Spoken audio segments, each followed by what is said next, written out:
Hello and welcome to the channel. It's that time of year again when GW tries to tidy up 40k by dropping a chapter approved on us, and I was dreading it. After a year of supplements and bloat, 8th edition, the simple accessible edition that got lots of people back into the hobby, was beginning to feel as fat as a deep fried Mars bar. Honestly, can't we at least pretend that all you need for this hobby is this book and this book?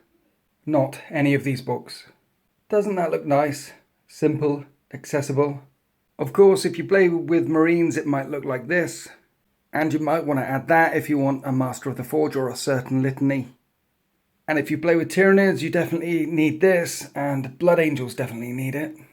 Chaos Space Marine players need this. And then there's, cough cough, other factions. Look, can't we just pretend that this edition is simple, accessible? Can't we just have this and this, and maybe one book to tidy it up? Do we have to have this, which comes with this? Honestly, how many trees must die? Anyway, that's what I was thinking. So when this thing turned up through my letterbox, I didn't open it for a while. We just stared at each other like teenagers on a breakup. But I've got a YouTube thing to do, and G-Dubs were kind enough to send it through to me. Thank you, G-Dubs. So after a couple of cups of tea, I summoned up the courage to look inside, and oh my. This book tidies it all up. And this book, which comes with this book. They're a package. It's the kind of books we needed right now. All the most recent bits squidged together in one place. I say tidies it all up and squidges it all together in one place. That's if you ignore these books. So few, I think we're okay. Tidying up. We needed this. So where to start?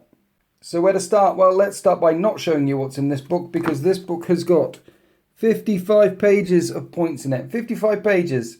This is all the points for everything in 40k right now, from every Codex faction, every Imperial armor book, Inquisition, Blackstone Fortress, the Death Corps, fortifications, Codex supplements, special units, everything is in here. So this thing, 55 pages, it has all the points, so I'm not going through it. Many of you are probably dying to know whether Unit X has gone up or Gun Y has gone down, but basically you need to look in this book rather than in your codex now when you're trying to find out how much points your army actually costs. It's just too much detail to go through. If you want all the points, you'll have to get them from Reddit or something, or from the Deployment Zone.tv Discord, where I'm happy to share. To join the Deployment Zone TV Discord, you'll need to become a patron. You can click on the link below or type DZTV into the patron search bar. So onto the big book. What's in it? This is what's in it. It's split into open play, narrative play, and match play, that 8th edition theme tune, and it's got loads of extra bits at the end. With the points book here, this chapter approved 2019, is designed to be a one-stop shop, so you don't have to go through previous editions and previous chapter approveds. So for example, in chapter approved 2017, we had bunkers, buildings, and terrain. And now in the 2019 edition, we have bunkers, buildings, and terrain, including all the new stuff that they've launched in the last 2 years. We have an open play section with rules around the open play cards now, and how to go about doing open play openly. Narrative play has got a couple of sections in it. Oh, shiny picture. The first section is Spearhead. It's for battling with tanks. In Spearhead missions, at least half, rounding up of the units in a player's army must be vehicles that do not have the flyer battlefield role. So basically you can't play this if you've got demons or Tyranids or Tau or some of the Eldar forces. You can get tank aces. And there's new missions and new stratagems for playing with vehicles, playing Spearhead missions in games of 40k. Then there's a curious couple of pages about linking games, having Kill Team, then 40k, then Apocalypse games, linking the sizes of your things together. Look, round 1 from Kill Team, round 2 from Apocalypse, round 3 from something else. And they've got ideas like this, how to link your games together. Ooh, shiny picture. Honestly, the rules for link games are a bit convoluted for my tiny mind at least. Perhaps the best way to link campaigns together or make campaigns is to do them yourself like we've done. And there's many campaigns that you can now find on deploymentzone.tv. Challenge missions. Narrative challenge mission plot hooks and ideas. Ooh, shiny picture. There are 3 challenge missions in here like last stand, all with a chunk of stratagems in. What are challenge missions? Well, they're narrative missions that one player takes command of a disadvantaged force whose margin of success is measured in how long they can survive before the foe wipes them out. Match play. Shiny picture. tidying it all up. So in here, there's no beta rules in here. Everything's nailed down now. So we've got Battle Brothers, Boots on the Ground, Limits of Command, Prepared Position, Psychic Focus, Strategic Discipline, Tactical Reserves, Tactical Restraint, Targeting Characters, and Under Strength Support Units. All these rules that they've tinkered and added to 40k 8th edition since it dropped, nailed down in this book.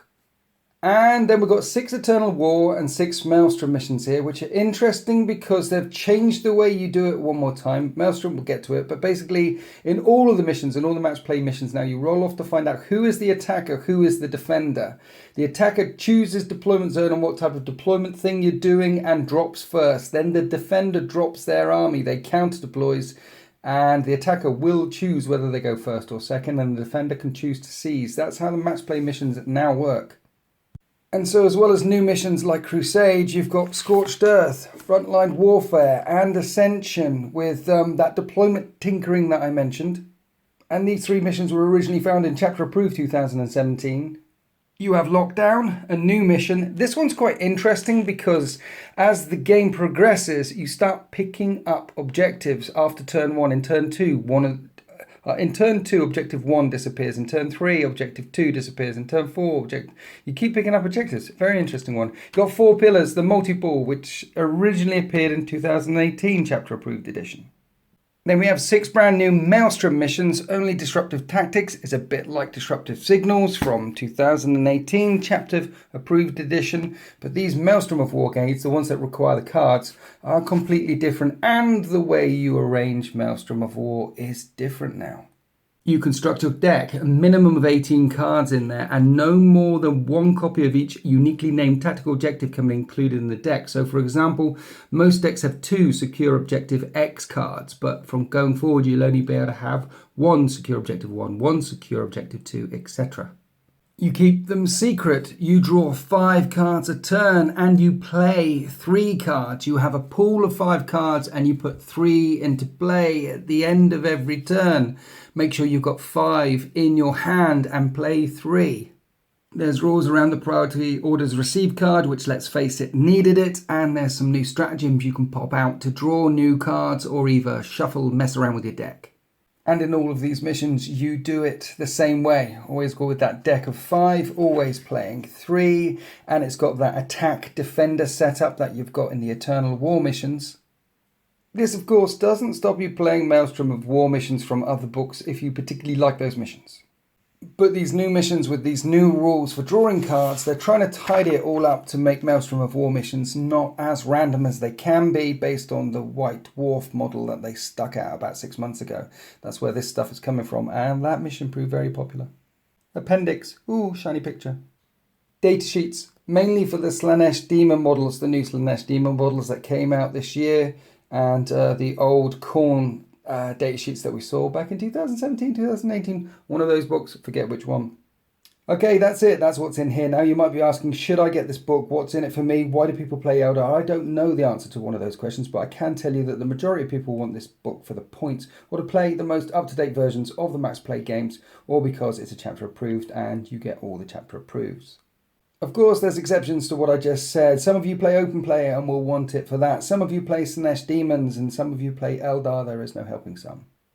But for most of you, you'll get this book and this book that comes with it because it closes out the year. It's a great big full stop. And with these books, can we just pretend together that 8th edition is the simple, accessible version of 40k that we've always wanted? If you ignore these books, which you definitely don't want to do if you play Blood Angels or Tyranids or Chaos Space Marines or Eldar. But this is simple. This tidies up all the Maelstrom of War missions in particular. This is a new, cleaner, better version of 40k, at least until the fact drops. So this is available for pre-order from Games Workshop on the 30th of November at the time this video goes up, and you can buy it from Games Workshop from the 7th of December. Thank you to GW for sending it through to me. Thank you everyone for listening. If you want more stuff from me, then check out deploymentzone.tv. Happy wargaming.